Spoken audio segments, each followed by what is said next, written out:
A United States paratrooper captured by the Germans, tortured by the Gestapo, declared dead by his own government, then escaped to fight the Wehrmacht in a Soviet T-34 tank commanded by a woman. Staff Sergeant Joseph Bale accomplished what military historians considered impossible, serving in combat with both the US and Soviet armies in the same war. I've analysed declassified army records, Soviet military documents, and the personal testimony of Marshal Georgy Zhukov himself.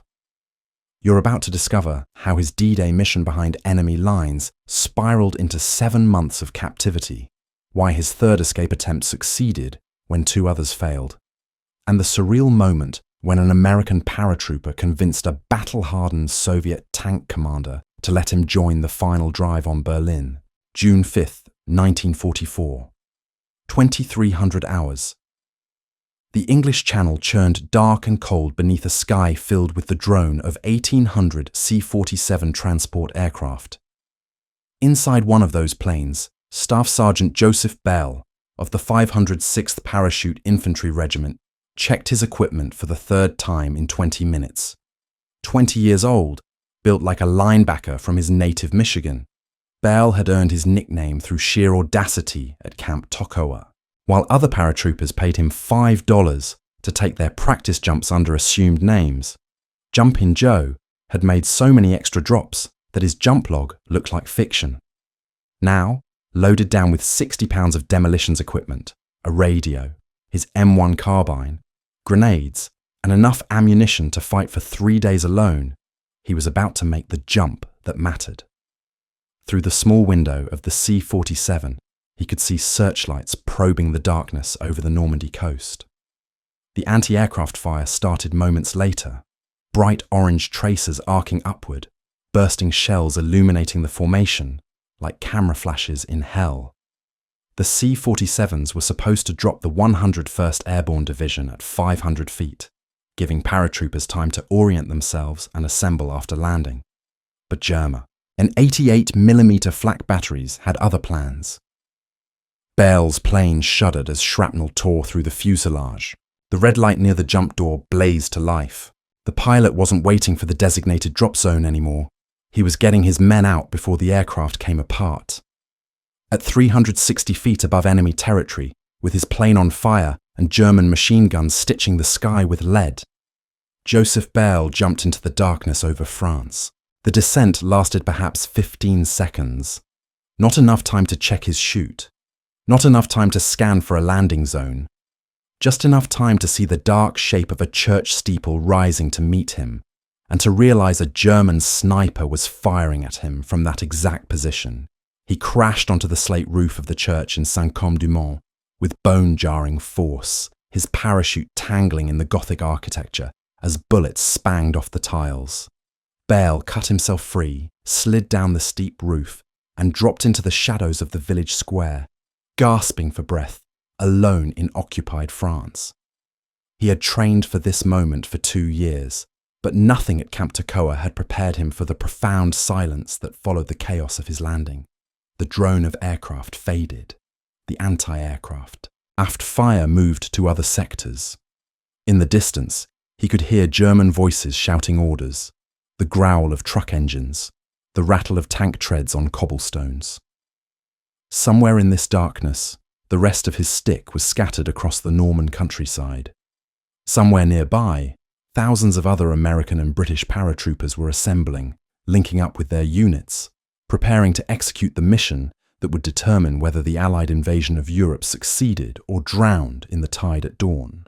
But Joseph Bell wasn't thinking about the grand strategy. He was thinking about his primary mission: demolish the electrical substation beneath Sainte-Marie-du-Mont. If that power station continued operating, German coastal defences would have electricity for radar, communications, and the massive gun batteries that could tear apart the invasion fleet approaching Utah Beach. The 101st Airborne had been given the job of cutting German power before the first landing craft hit the shore. Bell intended to do his part, alone if necessary. He moved through the village like a ghost, using every technique he'd learned in night infiltration training. Pressed against walls, crouching in doorways, freezing motionless when German patrols passed within 20 feet. His heart hammered against his ribs. His mouth tasted like copper, but his hands were steady as he navigated by dead reckoning toward his objective. The substation sat in a small compound surrounded by barbed wire, guarded by 2 sentries who were far more concerned with the sky than the shadows at ground level. Beryl waited until both guards were looking away, then moved with the wire cutters he'd carried across the Atlantic. The first charge went against the main transformer, the second against the backup generator. He set the timers for 12 minutes, enough time to get clear, not enough time for the Germans to find and disarm them. When the explosions lit the night sky and the entire sector went dark, Beryl was already moving to his secondary targets. Over the next 36 hours, while the invasion raged on the beaches and Allied forces pushed inland, Joseph Beryl operated as a one-man sabotage unit in the German rear. He blew another power relay, destroyed a German ammunition dump with grenades, triggering secondary explosions that mushroomed into the pre-dawn sky, cut communication lines, ambushed a small patrol with his carbine, then disappeared before reinforcements arrived. He was doing exactly what the 101st Airborne had trained him to do: create chaos, disrupt German command and control, make the enemy believe they were being attacked from all directions simultaneously. But even the best training can't account for bad luck. On June 8th, exhausted, running low on ammunition, desperate to link up with American forces, Beryl attempted to cross a hedgerow near the town of Donville. He didn't see the German machine gun nest dug into the far side. By the time he heard the bolt being pulled back, it was too late. 5 German infantry soldiers materialized from concealed positions, weapons trained on his chest, screaming commands he barely understood. He raised his hands. The war, he assumed, was over for him. He was wrong. What Joseph Beryl didn't know, what he couldn't have known as German soldiers, stripped him of his weapons and marched him at gunpoint toward a collection point, was that he had just begun the most impossible journey any American soldier would take in the entire Second World War. But the Germans were already making plans for paratroopers like him, men who'd caused such disruption behind their lines. And those plans didn't include comfortable POW camps with Red Cross parcels and letters from home. They involved interrogation, torture, and facilities designed for prisoners the Reich considered too dangerous to live. Beryl's captors weren't regular Wehrmacht soldiers. They were SS troops tasked with rounding up Allied paratroopers who'd been operating behind German lines, and they had specific orders regarding saboteurs. The Geneva Convention protected soldiers captured in uniform during conventional combat, but the Nazi High Command had decided that paratroopers, who destroyed infrastructure and conducted guerrilla operations, occupied a grey area, one that could be exploited. The truck that carried Beryl east didn't stop at the nearest POW facility. Instead, it joined a convoy of other vehicles hauling captured Americans and British paratroopers toward interrogation centres, where the Gestapo and SS intelligence officers could extract every possible detail about Allied invasion plans, unit strengths, and future operations. For the Germans, the Normandy invasion represented an existential crisis. Every piece of intelligence mattered. Every captured paratrooper represented a potential source of information that could help them push the Allies back into the sea. And they were willing to use any method necessary to obtain it. Beryl's first stop was a facility near Paris, where captured Allied soldiers were sorted, documented, and interrogated. The building had once been a municipal office. Now it served as a processing centre, where German intelligence officers decided which prisoners were worth intensive questioning and which could be shipped to standard POW camps. The initial interrogation followed predictable patterns: name, rank, serial number, unit designation, mission objectives. Beryl gave them nothing beyond the basics required by the Geneva Convention. His interrogator a Wehrmacht captain who spoke flawless English with a slight Oxford accent, seemed almost disappointed by Beyler's reticence. The session lasted 3 hours. When it became clear that the American paratrooper wasn't going to volunteer information, guards hauled him to a holding cell where 24 other captured paratroopers waited in silence, each man wondering what came next. What came next was Stalag 12A, a sprawling POW camp near Limburg that held thousands of Allied prisoners. For Beryl, the camp represented both relief and frustration. Relief because the interrogations had stopped. Frustration because he was now locked behind barbed wire while the war continued without him. The camp conditions were brutal, but survivable. Inadequate food, overcrowded barracks, constant surveillance by guards who seemed to take pleasure in petty cruelties. But it was still better than what many prisoners endured, and the Geneva Convention mostly still applies. Applied here. Joseph Bell lasted exactly 17 days before attempting his first escape. He and 3 other Americans identified a weak point in the perimeter fence where the wire had been damaged during an Allied bombing raid and never properly repaired. On a moonless night in late June, they cut through, crawled past the outer defences, and ran for the nearby forest. Their freedom lasted 4 days. A Wehrmacht patrol found them hiding in a barn, exhausted, starving, trying to navigate toward Allied lines without maps or supplies. The recapture taught Beryl several lessons. The first being that escaping the camp was the easy part. Surviving in occupied territory, moving through a countryside swarming with German troops, finding food and shelter without being betrayed by civilians terrified of repris, ISILs, those were the challenges that had defeated them. But what he didn't learn, what he refused to accept, was that escape was impossible. The guards dragged the 4 Americans back to Stalag 12A and threw them into solitary confinement for 2 weeks. Bread and water, a cell barely large enough to lie down in. Darkness broken only when guards came to deliver rations or haul prisoners out for punishment details. The German commandant made an example of them, parading the failed escapees before the other prisoners as a demonstration of futility. But Bale watched everything during that parade. The guard rotations, the gaps in surveillance, the routines that could be exploited. Within weeks of his release from solitary confinement, he was planning his second attempt. This time, he studied the system more carefully. POW camps weren't static. Prisoners were constantly being transferred between facilities as the Germans responded to overcrowding, Allied bombing campaigns, and the shifting military situation. When transfer orders came through in August, moving a group of prisoners east to Stalag 3C, near Berlin, Bela volunteered to be included. He'd learned that camps near transportation hubs offered better escape opportunities, more chaos, more movement, more chances to slip away during transit. The second escape came during the train journey. Berl and 2 other prisoners managed to pry loose boards from the floor of their railcar, creating an opening barely large enough for a man to squeeze through.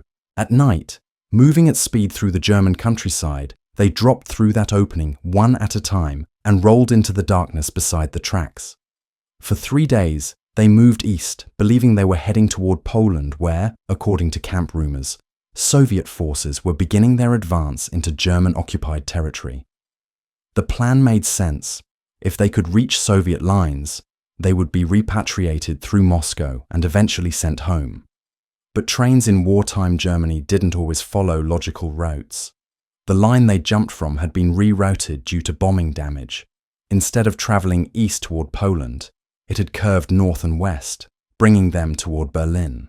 By the time Bell and his companions realised their mistake, they were approaching the outskirts of the German capital, exhausted, desperate, and utterly lost.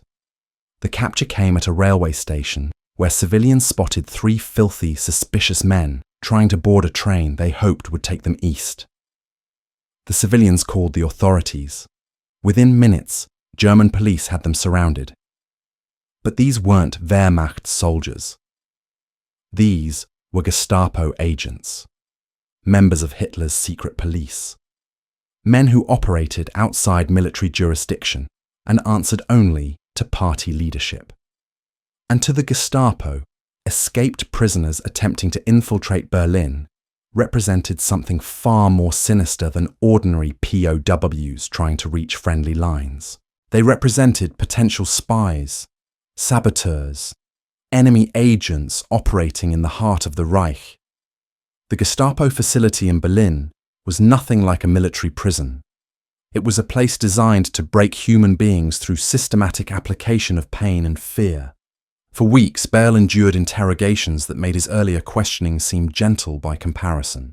They wanted to know everything, not just about his D-Day mission, but about American intelligence networks, resistance contacts, sabotage plans, anything that might justify the Gestapo's paranoid certainty that he was more than just an escaped POW. They beat him, deprived him of sleep, kept him in stress positions for hours, threatened execution. The Gestapo was convinced Bale had parachuted into Berlin as a spy, and they were determined to extract a confession before carrying out what they considered inevitable. A bullet to the back of the head in some anonymous basement. But then something unexpected happened. Wehrmacht officers, learning that the Gestapo was holding American POWs captured in uniform during the Normandy invasion, intervened. A jurisdictional fight erupted between the military and the secret police, with Wehrmacht legal officers arguing that the Geneva Convention protected soldiers captured in combat, regardless of subsequent escape attempts. The Gestapo insisted that anyone attempting to infiltrate Berlin forfeited such protections. The dispute climbed through bureaucratic channels for weeks, while Bale and his companions remained in Gestapo custody, uncertain whether each day would be their last. Finally, in late October, the Wehrmacht prevailed. The Gestapo released Bale, but not before one final act of bureaucratic cruelty. They declared, read him dead. A clerical error perhaps, or perhaps deliberate spite. A telegram went to the International Red Cross reporting that American prisoner of war Joseph R. Bale had died in German custody on October 15th. That telegram travelled through neutral countries, reached American authorities, and triggered a notification to Bale's family in Muskegon, Michigan. His parents received the news that their son had been killed in action. A funeral mass was held at St. Mary's Catholic Church. His obituary appeared in the local newspaper. Friends and neighbours offered condolences. Back home, Joseph Bale was dead. In Germany, he was very much alive and more determined than ever to escape. The Germans transferred him to Stalag 3C, a sprawling POW facility in Alt-Drowitz, in what is now Poland, about 50 miles from Berlin. The camp held thousands of prisoners from multiple nations: Americans, British, French, Poles, Soviets, all crammed into wooden barracks surrounded by multiple layers of barbed wire, guard towers, and spotlights that turned night into perpetual surveillance. It was designed to be escape-proof, with hard-won lessons from earlier camps incorporated into every aspect of its security. But Joseph Bale wasn't studying the camp's defences to admire German engineering. He was looking for weaknesses. And by January 1945, as the Eastern Front collapsed and Soviet artillery began rumbling in the distance, he found one. The war had shifted. The confident German GUR, RDs of 1944, were being replaced by older men, boys, and soldiers recovering from wounds, anyone who could hold a rifle while frontline troops were rushed east to face the Soviet steamroller. Discipline was cracking, routines were changing, and in those gaps, opportunities emerged. On January 3rd, 1945, during a heavy snowstorm that reduced visibility to almost nothing and kept guards huddled in their towers rather than patrolling the wire, Joseph Bale crawled under the fence and disappeared into the Polish winter. This time, he knew exactly where he was going: east, toward the sound of Soviet guns. toward an army that was smashing through German defences and driving toward Berlin with a fury born of 4 years of brutal warfare. What Bale didn't know, what he couldn't have known as he trudged through snow-covered forests, surviving on frozen turnips stolen from fields and water licked from icicles, was that his third escape attempt would lead him somewhere far stranger than home. He was walking toward an encounter that would make him the only American soldier known to have served in combat with both the United States Army and the Soviet Red Army in the same war. But first, he had to survive the next 2 weeks in enemy territory, alone, hunted, with the entire German military machine collapsing around him in increasingly violent death throes. The Polish winter of 1945 killed as efficiently as any German weapon. Temperatures plunged below zero. Snow fell in sheets that erased landmarks and turned every forest into a maze of identical white corridors. Joseph Bale, wearing the same tattered uniform he jumped in 7 months earlier, supplemented by a thin coat stolen from a scarecrow and rags wrapped around his boots, moved through this frozen hell guided by a single principle: go east. The Soviet advance was audible before it was visible. Artillery barrages that shook the ground, the distant rumble of tank engines, the occasional scream of Katyusha rockets that the Germans called Stalin's organs.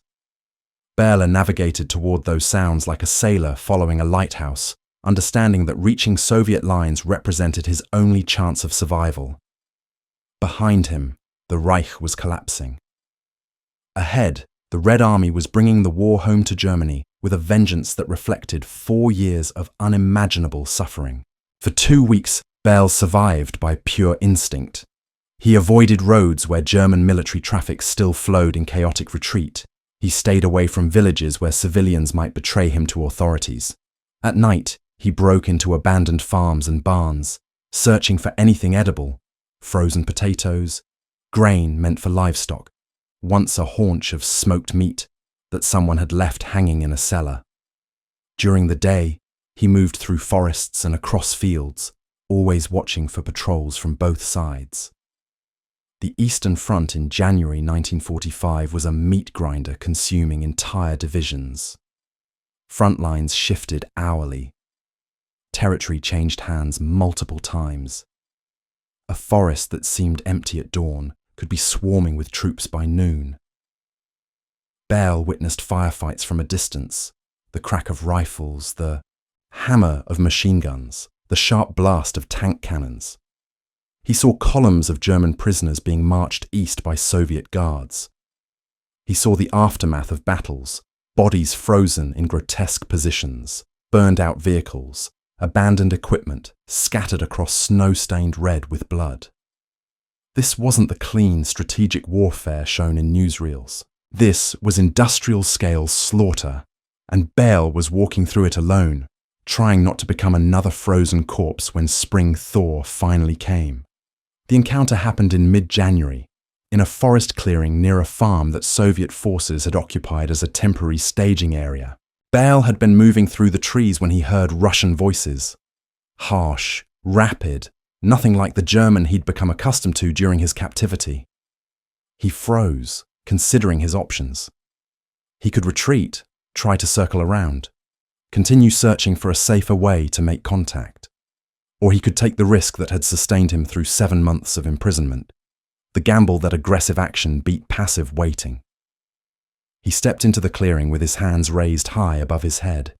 In his right hand, he clutched the only thing he owned that might identify him as American: a crumpled pack of Lucky Strike cigarettes he'd been hoarding since his capture, too precious to smoke, kept as a talisman of home, and he shouted the only Russian words he knew, learned from Soviet prisoners in Stalag 3C, who'd taught him the phrase as a joke, never imagining he'd actually use it in this exact situation. Amerikansky tovarishch, American comrade. The Soviet tank crew that materialized from positions around the clearing didn't lower their weapons. Submachine guns tracked Bale's chest. A junior officer barked questions in Russian that Bale couldn't understand. The situation balanced on a knife's edge.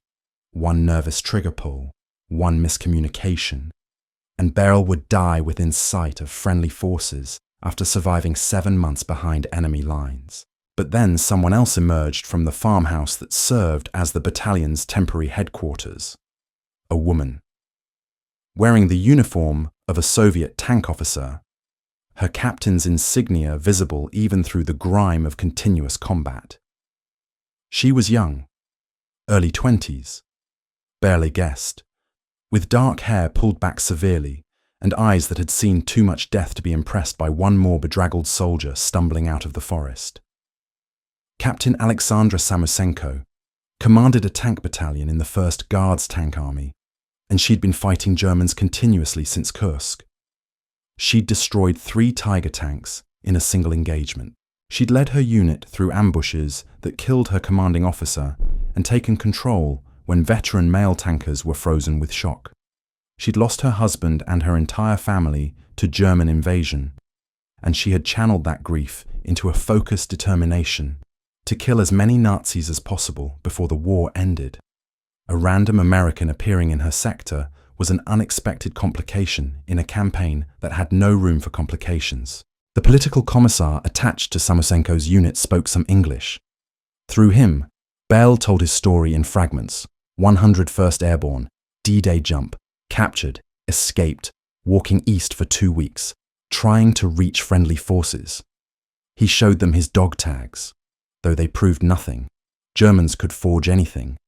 He showed them the lucky strikes, which meant more. Soviet soldiers knew American cigarettes, coveted them, understood they were difficult to fake. He pointed to the faded airborne patch on his shoulder, still barely visible despite 7 months of wear. And then he said something that surprised even himself, words that came from exhaustion and desperation, and a refusal to sit out the rest of the war after coming this far. He asked if he could join them. The commissar translated. Amusenko stared at Bale with an expression that might have been amusement, or might have been calculation. Her battalion was understrength after weeks of continuous combat. They were preparing for a major offensive that would push toward Berlin, and this American claimed to be a demolitions expert, something Soviet tank units always needed, especially when clearing obstacles and breaching fortified positions. But letting a foreigner fight alongside Red Army troops violated every regulation. It created diplomatic complications. It demanded explanations that would flow up chains of command and possibly derail careers. A reasonable commander would send him to the rear, let NKVD officers sort out his story, ship him to Moscow for repatriation through proper channels. Alexandra Samosenko had not survived 2 years on the Eastern Front by being reasonable. She'd survived by making split-second decisions and living with the consequences. She conferred briefly with the commissar, who seemed less certain but unwilling to countermand his commander. Then she gave orders that translated to something close to approval.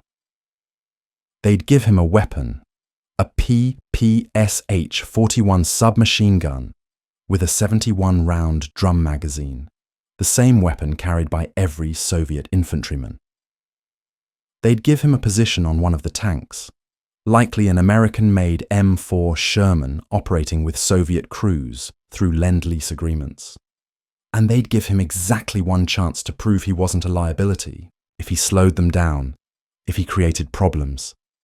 If he gave them any reason to doubt him, they'd leave him behind.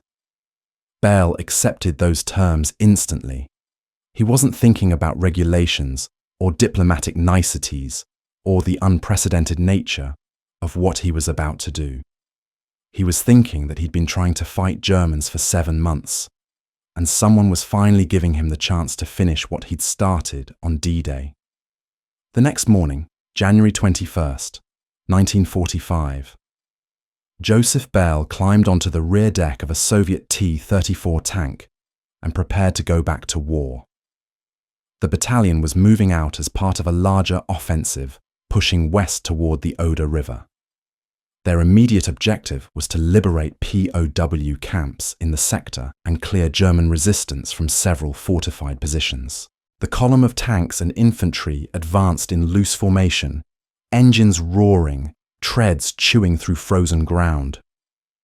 Bale sat on the rear deck of his assigned tank, the PPSH-41 across his lap, surrounded by Soviet soldiers who glanced at him with expressions ranging from curiosity to suspicion. An American in an American uniform, riding a Soviet tank, preparing to fight Germans alongside the Red Army. The absurdity would have been laughable if the stakes weren't measured in lives. The first engagement came within hours. German rearguard units dug into defensive positions, trying to delay the Soviet advance long enough for retreating Wehrmacht units to establish new lines. The tank battalion deployed with practiced efficiency, main guns hammering enemy positions, infantry dismounting to assault entrenched Germans, smoke and fire turning the landscape into something from Dante's hell. Bale's first contribution to the Red Army's war effort came when his tank approached a roadblock fortified with mines and wire obstacles. The commander needed someone to clear a path. Bale volunteered before the order was even translated, jumping off the tank deck with a satchel of Soviet explosives that worked the same way as American charges. Place them correctly, pull the fuse, run like hell. He cleared the roadblock under machine gun fire, working with the kind of focused intensity that came from excellent training and 7 months of pent-up aggression. The charges blew, the tank advanced, the position fell, and Joseph Bale had just completed his first mission for the Soviet Union.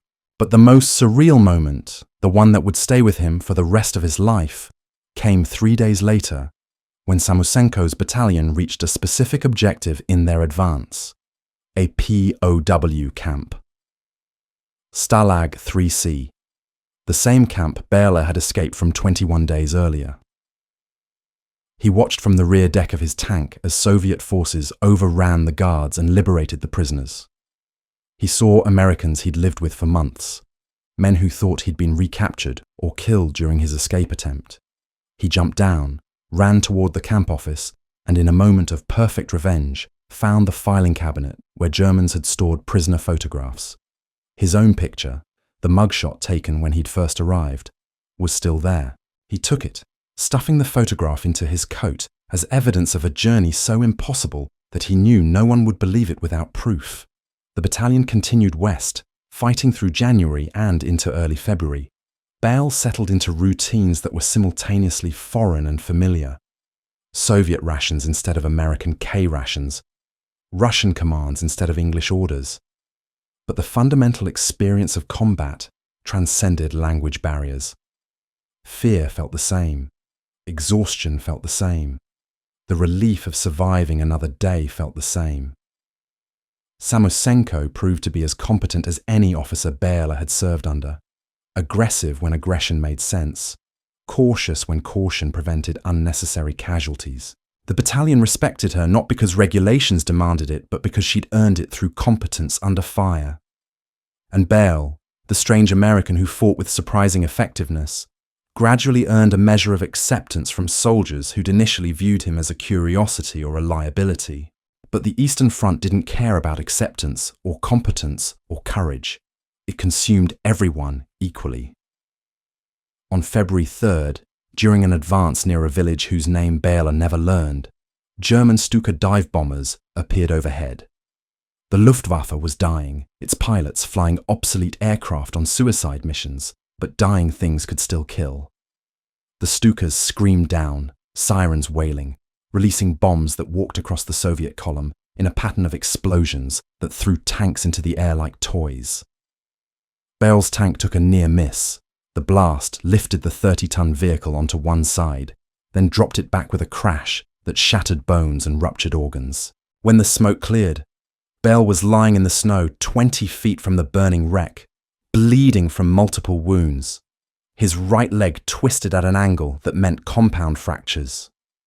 Soviet medics pulled him from the snow and loaded him onto a truck headed for a field hospital in Landsberg an der Warthe, a Polish town that had been German territory until 3 weeks earlier. The hospital was chaos, hundreds of wounded soldiers being triaged in a former German military facility, Soviet doctors working 48-hour shifts, morphine in short supply, the smell of blood and disinfectant, and death permeating everything. Bell drifted in and out of consciousness, aware only of pain and the awareness that he'd survived again, though he couldn't say why when so many others hadn't. He woke 3 days later in a hospital ward to find someone standing beside his bed who shouldn't have been there. A man in a Soviet marshal's uniform, stars on his shoulder boards, medals covering his chest, an air of absolute authority that made even unconscious patients seem to straighten in their beds. Marshal Georgy Zhukov, Deputy Supreme Commander of the Red Army, architect of Soviet victories from Moscow to Berlin, had heard a curious rumor that somewhere in this hospital was the only American in the entire Red Army. Zhukov wanted to hear the story himself through an interpreter, a young Soviet lieutenant who'd studied English at university before the war. Joseph Bell told his story to the most powerful military commander in the Soviet Union. Marshal Zhukov listened without interruption, his expression shifting from skepticism to fascination, as Bell described the D-Day jump, the 7 months of captivity, the 3 escape attempts, the chance encounter with Samusenko's battalion, and the month he'd spent fighting Germans in a Soviet tank. When Beryl finished, Zhukov asked a single question that the interpreter translated carefully. Why? Why escape 3 times when capture meant torture? Why walk east through enemy territory when any German patrol could have killed him? Why volunteer to fight alongside strangers in a foreign army when he could have simply waited for repatriation? Bell's answer was simple enough that it needed no embellishment, because sitting behind barbed wire while the war continued without him was intolerable. Because he'd trained for 2 years to fight this war, and 7 months as a prisoner hadn't changed that. Because when Samusenko offered him a chance to finish what he'd started, refusing would have meant accepting that the Germans had beaten him. Zhukov nodded slowly, then said something in rapid Russian that made the interpreter smile. The translation came a moment later. The marshal said Berle had the soul of a Russian soldier, which was the highest compliment a Soviet officer could offer. But Zhukov understood something Beryl hadn't fully grasped yet. An American paratrooper fighting in Soviet uniform created diplomatic complications that transcended individual courage. The alliance between the United States and Soviet Union was already showing cracks. Tensions over post-war Europe were building. Stalin and Roosevelt maintained careful protocols about how their armies interacted, where their zones of responsibility began and ended, how captured personnel were handled. Joseph Bell, serving simultaneously in 2 Allied armies without authorization from either, represented a bureaucratic nightmare that could escalate if mishandled. The marshal made his decision quickly. Bell would be given official papers, documents signed by Zhukov himself, authorizing him to travel through Soviet military zones to reach the American embassy in Moscow. A Soviet military convoy heading to the capital would transport him. Soviet military hospitals would continue treating his injuries until American authorities could take custody, and Zhukov would personally ensure that no overzealous NKVD officers detained him as a potential spy or saboteur. The marshal had seen enough of war to recognize that some stories were too extraordinary to be fabricated. Before leaving, Zhukov did one more thing. He presented Beryl with the Order of the Red Banner, a Soviet military decoration awarded for exceptional courage in combat. The presentation was informal. No ceremony, no formation of troops, just a marshal pinning a medal onto a wounded American's hospital gown in a field hospital that I smelled of disinfectant and death, but the symbolism mattered. Joseph Bell had fought for the Red Army. The Red Army was acknowledging that service. The journey to Moscow took 3 weeks, traveling through a Soviet rear area that was simultaneously organizing for final offensives and beginning to transition toward occupation. Beryl rode in the back of trucks, occasionally on hospital trains, moving through a landscape that bore the scars of 4 years of the most brutal warfare in human history. He passed through liberated cities where Soviet authorities were already establishing control. He saw columns of German prisoners marching east toward camps in Siberia. He witnessed the vast machinery of Soviet logistics, supply convoys stretching for miles, repair depots rebuilding damaged equipment, field hospitals processing thousands of wounded soldiers who'd bought victory with blood. The scale was staggering, the human cost incomprehensible. By the time Bale reached Moscow in late February, his wounds had begun healing, but his understanding of what he'd witnessed remained fragmented. He'd seen the Eastern Front from the Soviet side, the brutality, the sacrifice, the determination to destroy Germany regardless of cost. He'd fought alongside soldiers who viewed the war as existential, who'd lost everything to Nazi invasion and channeled that loss into focused fury. And he'd been part of something that military historians would later consider impossible: an American soldier serving in combat with both the US Army and the Red Army in the same war. The American embassy in Moscow occupied a building that seemed disconnected from the war, clean, organized, staffed by diplomats who dealt with abstract policy rather than concrete violence. Bale, still wearing a Soviet uniform because his American one had disintegrated months earlier, approached the embassy gates with papers signed by Marshal Zhukov and a story that sounded like fiction even to him. The Marine guards at the gate took one look at this ragged figure claiming to be a US Army paratrooper and called for the duty officer. The duty officer listened to Bale's story, examined Zhukov's papers, and made a phone call that escalated rapidly through embassy hierarchy. Within an hour, Bale was sitting in an office facing officials who seemed less interested in welcoming him home than in determining whether he was a German spy, a Soviet plant, or genuinely the American soldier he claimed to be. The problem was simple and devastating. According to US Army records, Staff Sergeant Joseph R. Bale had been killed in action on June 10, 1944 in France. His family had been notified. A funeral mass had been held. His obituary had been published. The man sitting in the embassy claiming to be Bale was either telling an impossible truth or running an extremely sophisticated deception. Embassy officials placed him under guard in the Metropole Hotel while they attempted to verify his identity. For 3 days, Bale was confined to a room with a Marine standing outside his door, technically free but practically imprisoned, while bureaucrats in Washington checked records. The irony wasn't lost on him. He'd escaped German captivity 3 times, fought his way across Poland, survived a month of combat with Soviet forces, and now his own government was holding him under guard because their paperwork said he was dead. The verification came through fingerprints. Bale's prints were on file from his enlistment in 1942. The prints taken in Moscow matched perfectly.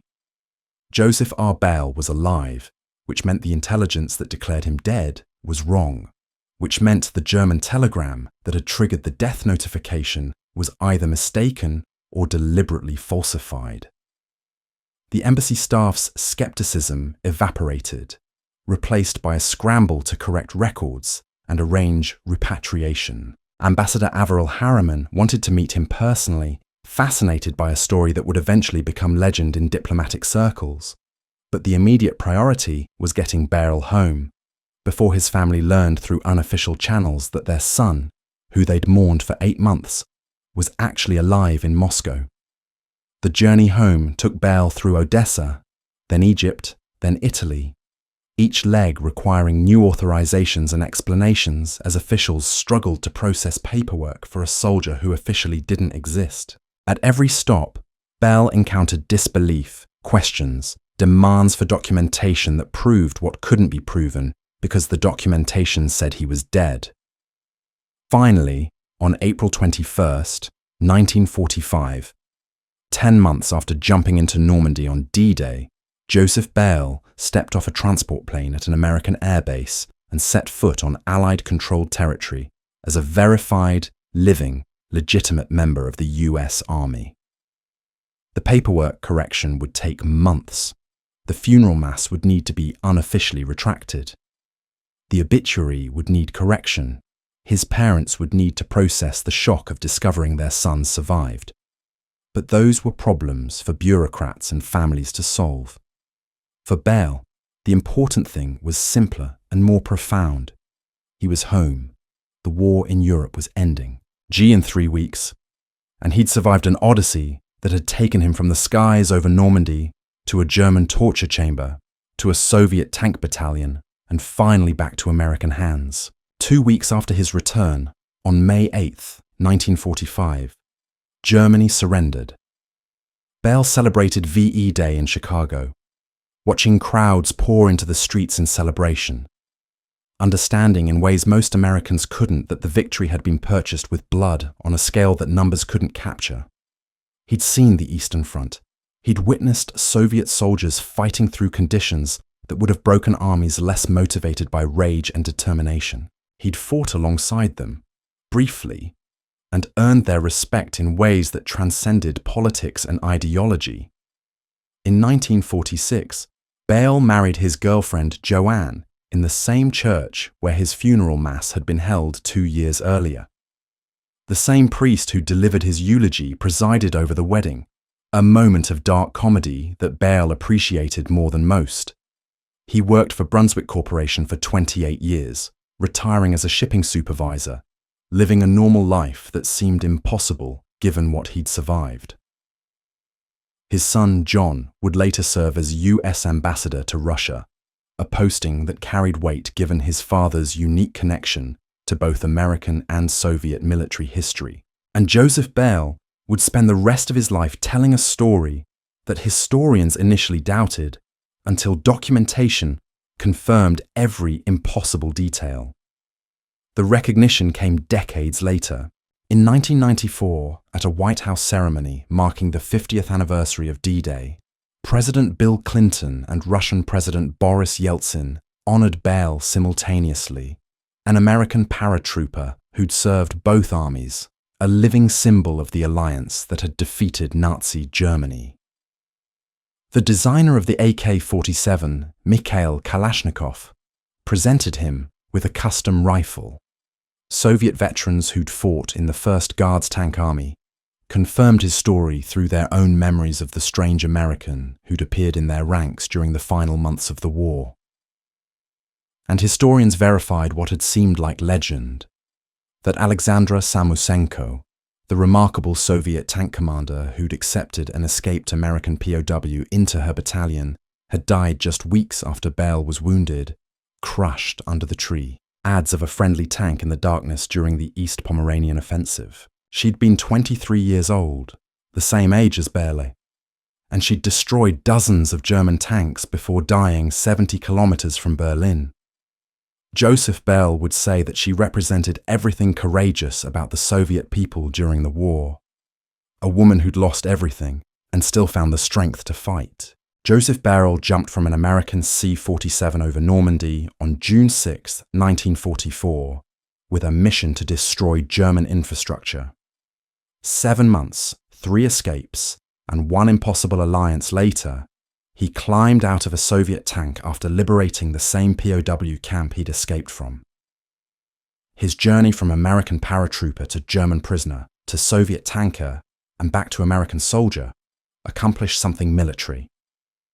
Historians considered impossible, serving in combat with both the US Army and the Red Army against the same enemy in the same war. But more than that, his story revealed a fundamental truth about the individual soldier's will to fight. Bale could have accepted captivity. Thousands of Allied prisoners did, surviving the war behind barbed wire with honor intact. He could have stopped after his first failed escape, or his second, understanding that each attempt risked torture or execution. He could have waited in Soviet rear areas for proper repatriation channels instead of volunteering to fight in a foreign army. At every decision point, the rational choice was to wait, to comply, to let bureaucracy and military procedure determine his fate. Joseph Bale chose differently every single time. This story isn't really about an American fighting for 2 armies. It's about what happens when institutional barriers, captivity, language, bureaucracy, national boundaries collide with individual determination. The Germans built systems to contain prisoners. Bell escaped 3 times. The Gestapo tortured him to break his spirit. He emerged more committed to fighting. Soviet military regulations had no provision for American soldiers serving in Red Army units. Alexandra Samusenko ignored those regulations because she recognized competence when she saw it, regardless of nationality. Even American authorities, confronted with a soldier who'd officially been dead for 8 months, initially treated him with suspicion before accepting the impossible truth. Every system tried to constrain him. None succeeded. Bell's Odyssey proved that warfare, despite its massive scale and industrial organization, ultimately comes down to individual human beings making choices under impossible circumstances. The strategic decisions happen at high levels, but the tactical reality unfolds through actions of soldiers like Bell, who refuse to accept that the war has moved beyond their ability to influence it. He was one man among millions, statistically insignificant in a conflict that killed over 60 million people. Yet his story endures precisely because it demonstrates that individual agency survives even in the most dehumanizing circumstances warfare can create. But while Joseph Bell was fighting his way from Normandy to a Soviet tank battalion, other American soldiers were experiencing their own impossible situations behind enemy lines. In the forests of eastern France, an entire American infantry battalion was about to be cut off, surrounded, and forgotten by the army that sent them into the mountains. For 6 days in October 1944, Major Charles Whittlesey's 1st Battalion, 308th Infantry Regiment, the unit that would become known as the Lost Battalion, held a position deep in German-held territory while American artillery accidentally bombarded them and German troops systematically destroyed them. 554 men went into the Argonne forest. 194 walked out. Their commander, refusing to surrender despite being outnumbered and outgunned, sent a message that became legendary in American military history. When German officers approached under a white flag and offered surrender terms, Whittlesey's response was 8 words that defined an entire generation's refusal to quit. Go to hell. The Lost Battalion's story reveals a different kind of courage than Bell's. Not escape and evasion, but defiant defensive stand when abandoning the position would have been militarily justifiable. What made men hold that forest when relief seemed impossible? What separated those who maintained discipline under artillery fire from those who broke? And why did the battalion's commander, after surviving the war as a hero, walk off an ocean liner in 1921 and disappear? His body never recovered. If you want to understand how ordinary soldiers accomplish extraordinary things when every rational option suggests surrender, hit that like button and subscribe to the channel. I analyze declassified military documents, after-action reports, and first-hand testimony every week to uncover the forgotten stories of World War II that reveal uncomfortable truths about courage, command, and the human cost of victory. Turn on notifications so you don't miss out. Joseph Bell died in his sleep on December 12, 2004, at age 81 in Toccoa, Georgia, the same town where he'd trained with the 506 Parachute Infantry Regiment 62 years earlier. He was buried at Arlington National Cemetery with full military honors from both the United States and Russia. His funeral was attended by representatives from both nations, a rare acknowledgement that some warriors transcend national boundaries through sheer force of will and circumstance. The plaque on the church in Saint-Côme-du-Mont, where he landed on D-Day, remains in place, marking the spot where an impossible journey began.